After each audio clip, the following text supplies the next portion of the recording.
Today at midday marks a pivotal moment in one of Britain's most shameful legal scandals. At midday, the first part of the final report of the Horizon IT inquiry, chaired by Sir Win Williams, will be published. It's a demonstration of the slow creep, the snail's pace of bureaucracy in Britain, and the indifference of the system to the suffering of individuals. It will focus on the human impact, bizarrely and ironically, of the Post Office Horizon scandal and the performance of the compensation schemes, bizarrely and ironically, which still haven't worked, designed to right this wrong. This moment should be a reckoning, but it exposes far more that we remain so distant from real justice. Between 1999 and 2015, more than 900 sub-postmasters were prosecuted for theft and false accounting. And based on evidence from the Fujitsu-developed Horizon IT system, this software was catastrophically flawed. It falsely reported shortfalls in branch accounts, leading to convictions that ruined lives. These were not minor errors.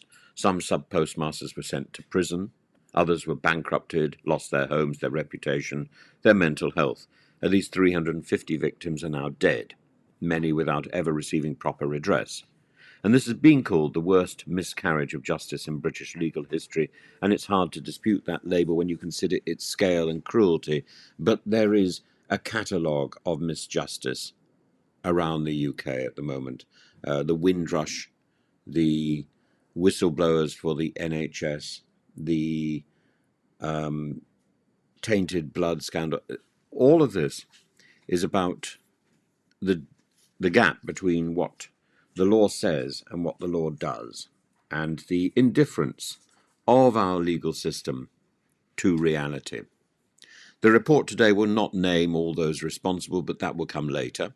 Instead, it will focus on two vital questions. First, what was the human cost of the scandal? Second, how effective have the compensation schemes been?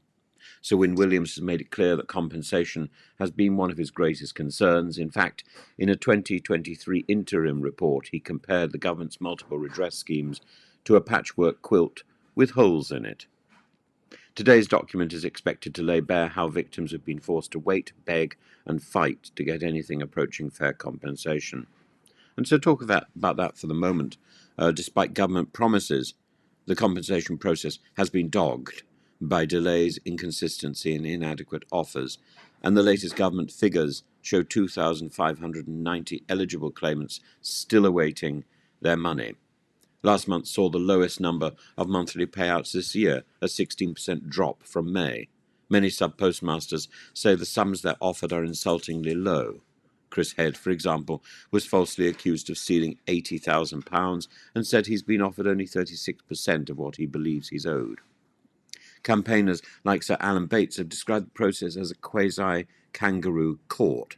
Another victim, Lee Castleton, argued that the Post Office should never have been put in charge of these schemes at all, saying they remain institutionally defensive and resistant to admitting blame. This is not only a story about money, it's about dignity, accountability, and trust in public institutions. Victims were threatened, prosecuted, and shamed for crimes they didn't commit.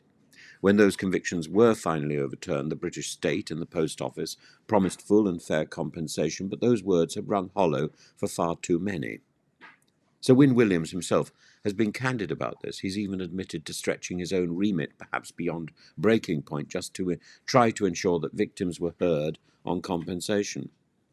Today's report is expected to be damning about how these schemes have failed to deliver justice promptly and fairly. And this is only the first part of the final report. The second part, which will name and apportion blame to individuals and organisations, is likely to be many months, even years away. It may not be released until 2026. Criminal trials. Police have said case files will not go to prosecutors until after the final report is complete. In other words, meaningful accountability may not arrive until 2028 at the earliest. And in the meantime, hundreds of victims remain uncompensated. Many will die without justice. That is Britain in the 21st century. Today's publication is, therefore, both a milestone and a grim reminder of the unfinished work ahead. It will likely confirm what campaigners have said for years, that the compensation process has been insultingly slow, unnecessarily adversarial, fundamentally unfit for purpose, insulting. As Sir Win Williams stands to address the public today at 12 o'clock, he speaks for thousands whose lives were upended by institutional failure.